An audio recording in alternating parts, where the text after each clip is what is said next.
left-hand side for Vieira, who'll play it through to Gabriel Jesus, who's in here for Arsenal. Gabriel Jesus to finish it off. Oh, what a way to do it! Gabriel Jesus seals the points for Arsenal. He's back, and he's back with a bang. Into the penalty area it goes. Gabriel's header, and it's into the back of the net. Arsenal take an early lead through Gabriel. You're listening to the Chronicles of a Gooner, the daily Arsenal podcast with me, Harry Symeou. Hey everybody, how's it going? Hope you're good. Hope you're well. Happy Thursday and welcome back to another live edition of the Chronicles of a Gooner podcast. This is probably the earliest ever episode of the Chronicles of a Gooner. I don't think I've ever done a podcast pre 7 a.m., but here we are, 6:30 a.m. coming to you live on this Thursday morning after Arsenal have just finished playing Bournemouth in their pre-season friendly over in the US. We've got that to reflect on. We're also going to talk about the news regarding Emile Smith Rowe. David Ornstein revealing that Arsenal are close to agreeing a deal with Fulham. And of course, his lack of involvement in this game was a big hint. And Mikel said after the game, there are things happening in the background, so we felt it best not to use him, which I guess makes a lot of sense, right? If you're very, very close to agreeing a big money move for a player that there's always been, I think this summer at least, a willingness to move on if the offer was right. I suspect that the player's probably pushing from his side as well. He wants regular football, etc., etc. Then you got to protect that. You can't allow a player to go out in a meaningless preseason friendly and potentially pick up an injury. And if you've got an injury record like Emile Smith Rowe has, you can understand why Arsenal are where they are on this. I am delighted to say that joining me on the podcast as well, a last minute shout, is the brilliant Max Jones, who was on commentary for the game. Max, how are you still awake, mate? First of all, welcome.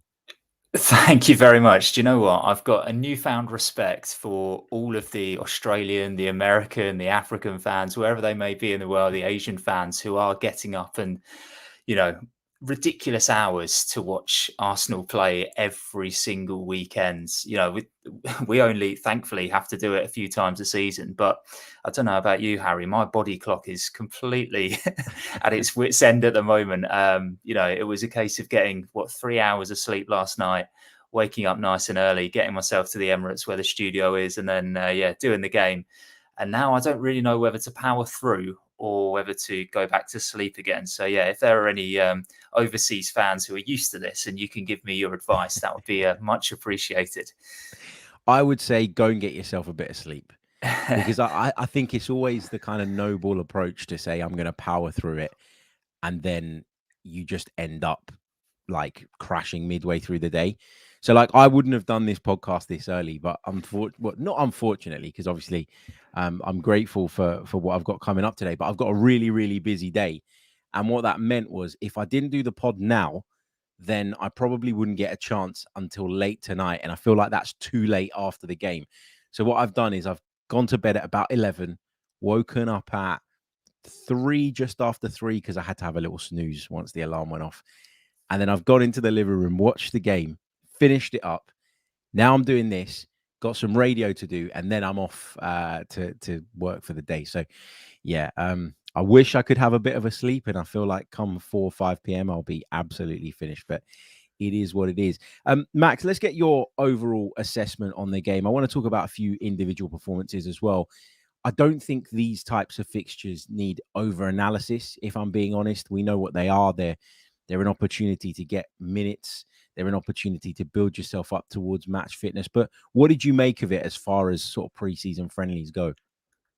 I mean, I guess the first thing that we need to do is caveat it by saying Bournemouth are a bit further ahead in terms of their pre-season preparation. You know, they did the similar thing to what Arsenal did. They played a behind closed doors fixture, and then obviously they played against Wrexham on the weekend. So they've had an additional 90 minutes.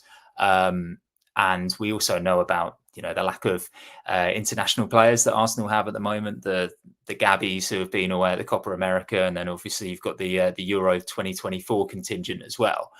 With all things considered, I actually thought it was a really positive display by Arsenal. I think it would have been quite easy for them to go out there and just do enough to get the fitness and those minutes underneath their belts. But actually, I felt like there were some really strong passages of play. I really, really liked how they were so diligent, even with a young back line as well in the second half, and much of the first half as well, of playing out from the back and having the patience and the confidence to do that. I think Salah-Eddin in particular was really, really crucial to helping Arsenal build from the back and making sure that they could get further down the pitch. I also thought Eddie Nketiah, he didn't get his goal. We know that strikers play for goals, but I thought his all-round play was superb. I thought he looks stronger. He looks more physical. It's looking like he's relishing those physical duels a lot more than he used to.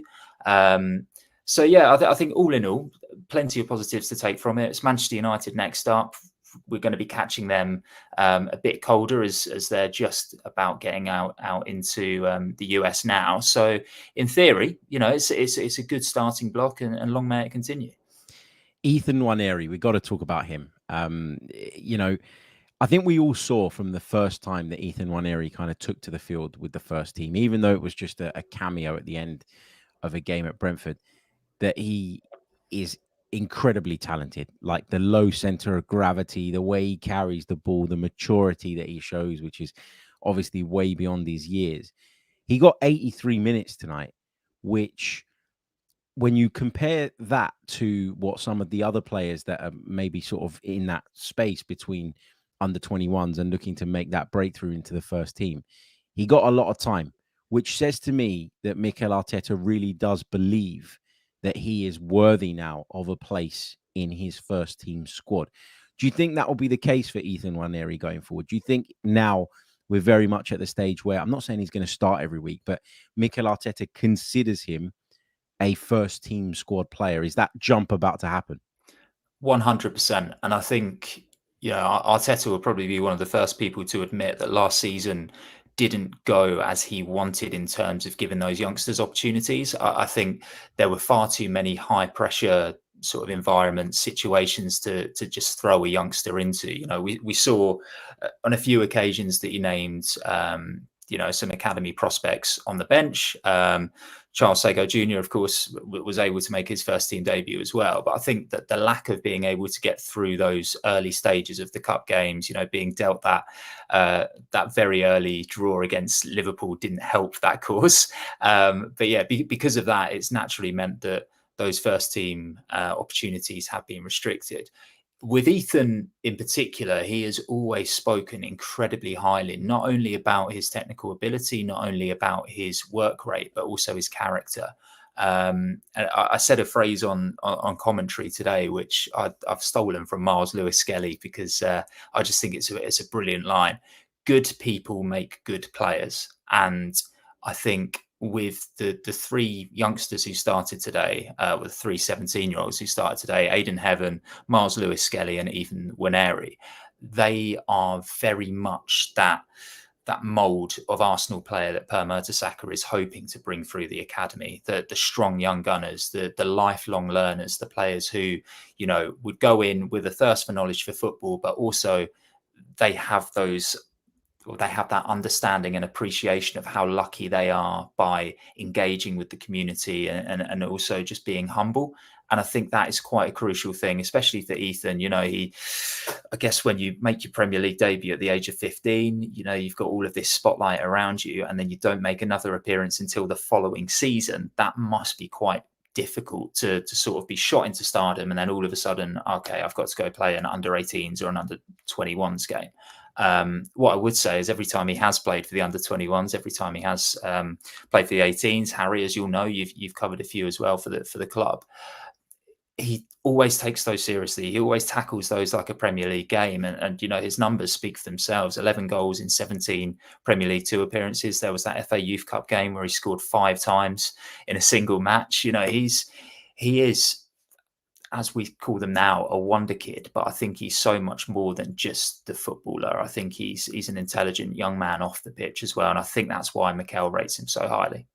We know that Mikel Arteta pays huge attention to people's attitudes and characters and stuff, and it's something that they really look for nowadays, Arsenal as a club, when they're going out to recruit players. And I guess, as you say, when you find a player like that within your ranks, there's probably a greater willingness to want to push them on and get them into the first team picture.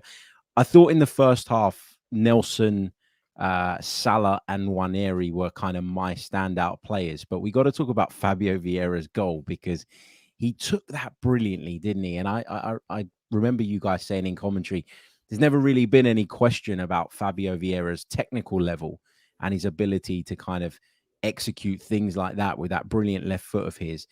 Physically, he's struggled a bit in the Premier League, I would say, and obviously he's had an injury that saw him miss a large chunk of last season. Is this the season, though, that Fabio Vieira really does need to push on and kick on? Because we paid a fair amount of money for him, and we haven't really seen the best of him, I don't think, just yet.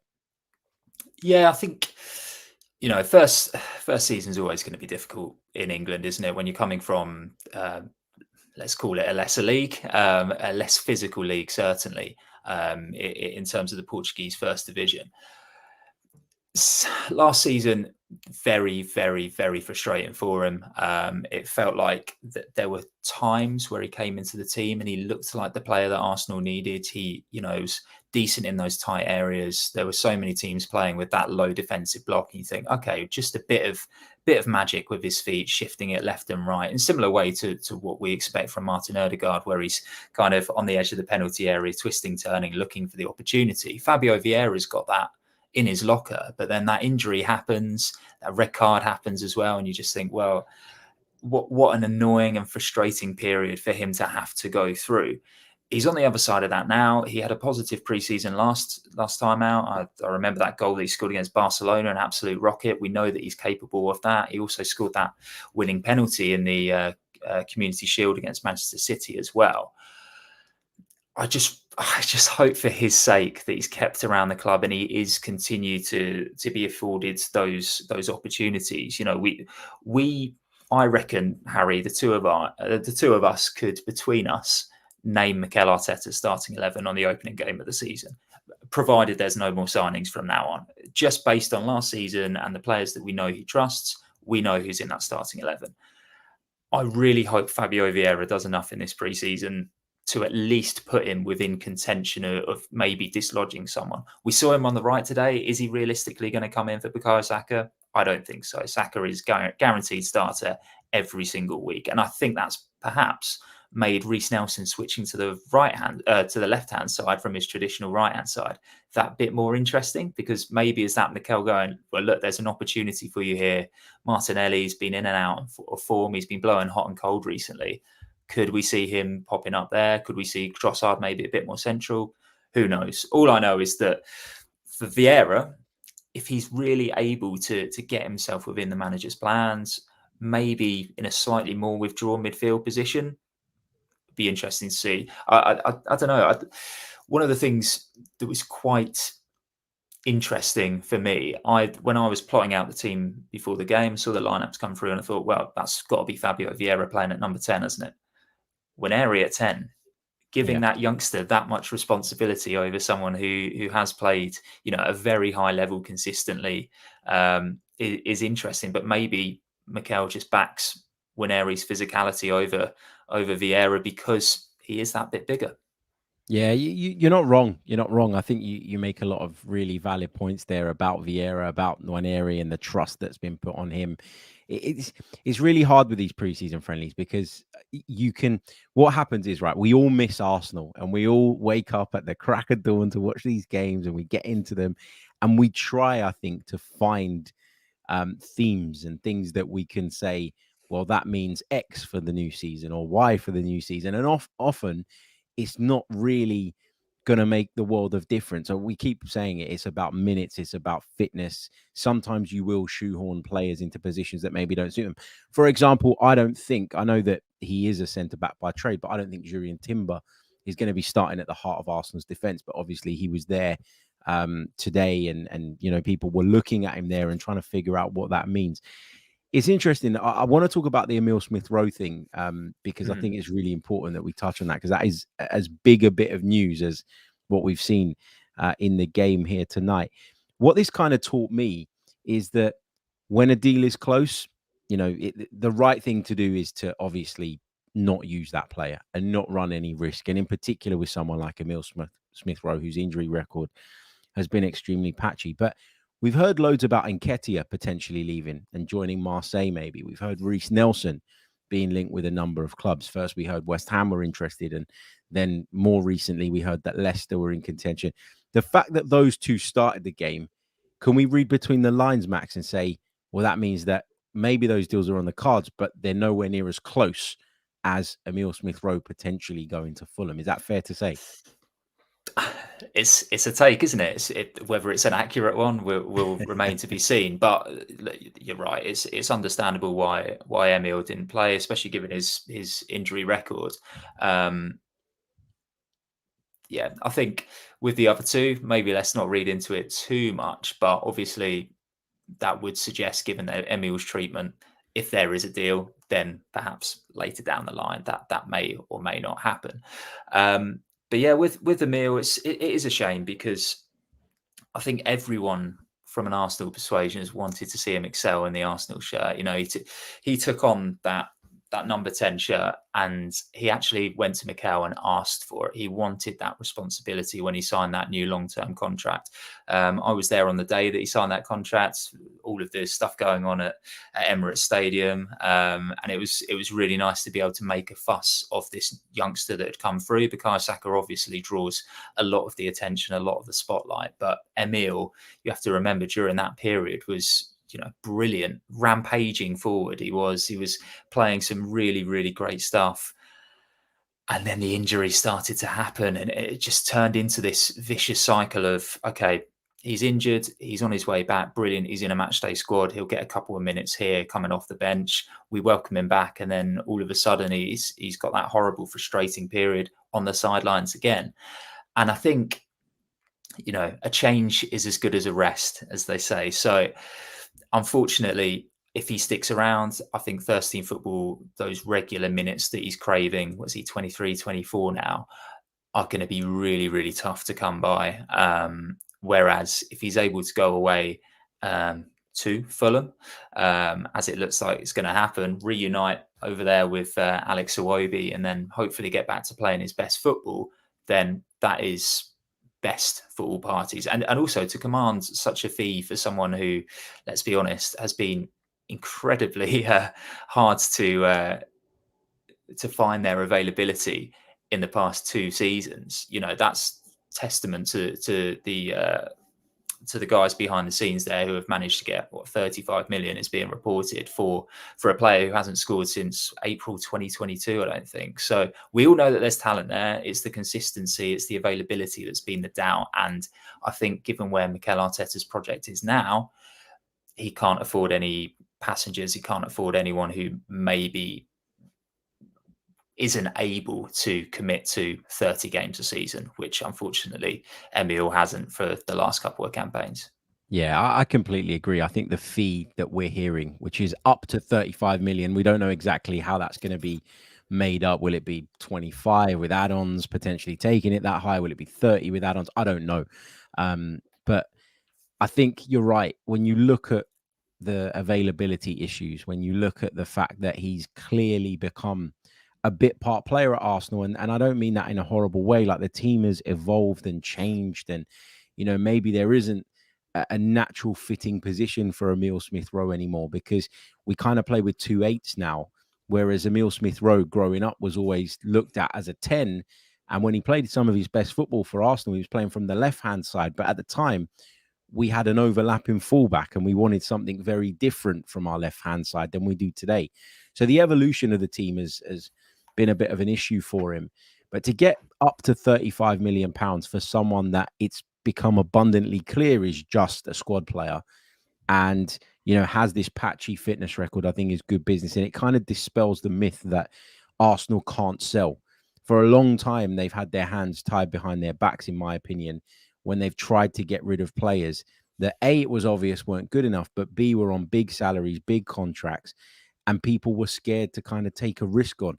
In Emile Smith Rowe, because he's so young, because he's shown potential in the past, there is an appeal there.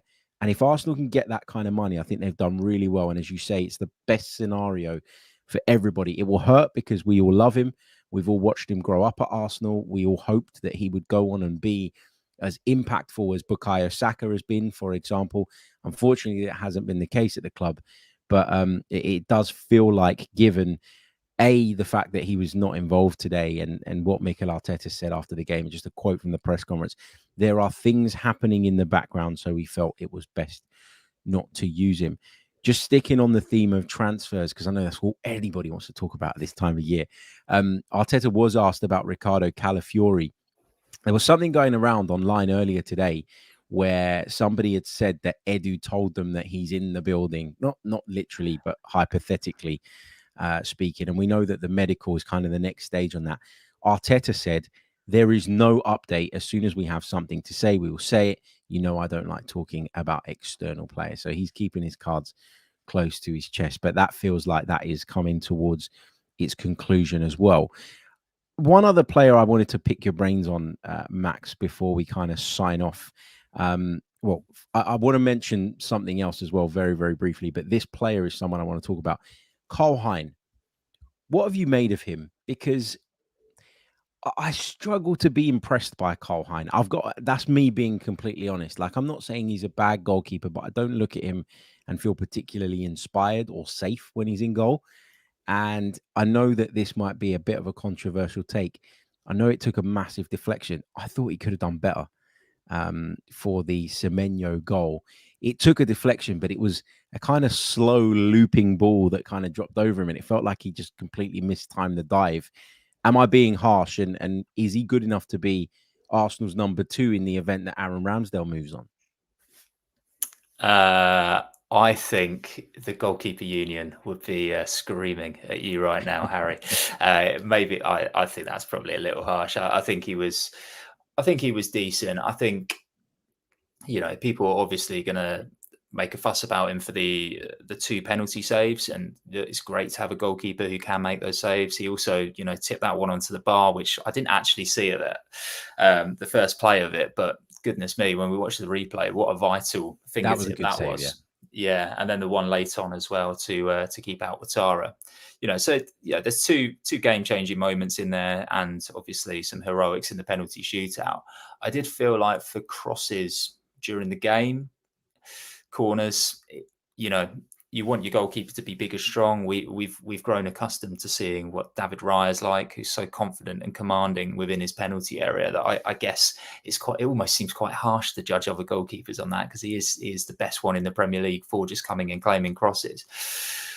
What I would say about Karl Hein is that it's such a small sample size that we have to work with. Unless you're used to watching the Estonian national team, you don't tend to see Karl playing senior football. You know, I mentioned on commentary, he's got 30 odd caps for his country, but actually in terms of senior football that he's played at club level, fewer than 10 appearances. So I'm hesitant to give any glowing praise towards him or to be too damning. He's still only 22. Obviously we know goalkeepers peak a bit later, but he is the senior figure on tour, so let's just see what happens. I know that there's another 3 goalkeepers who are out there. All of them are 18 years old.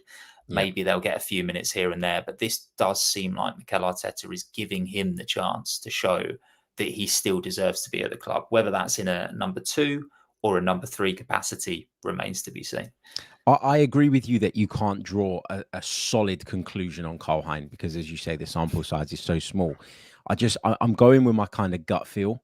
And sometimes when I watch a goalkeeper, and maybe I appreciate that I'm a little bit old school in this, I like a goalkeeper to make me feel safe first and foremost. And if they can play with their feet and all the rest of it, that's great. But first and foremost, I want to feel safe. And I don't really get that with Karl Hein at the moment.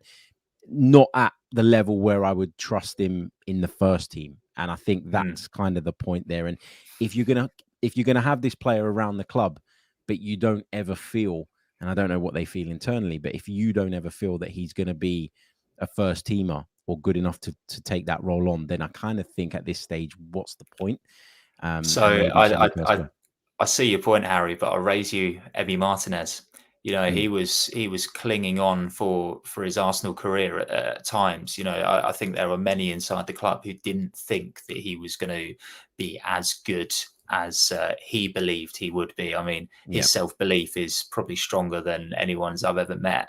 I can remember doing interviews with Emi, you know, when he would have been 21, 22, and he was saying, I'm going to be Argentina's number one. I'm going to be Arsenal's number one. And, you know, sure enough, one of those has come true. Maybe he would have been Arsenal's number one if he'd be given a bit more of a chance. But what I'm trying to say is you never know with goalkeepers. They are a different breed. You know, there might come a day where he wakes up one morning and all of a sudden he does have that confidence inside the box. He is able to instill that safety that you're talking about from a goalkeeper.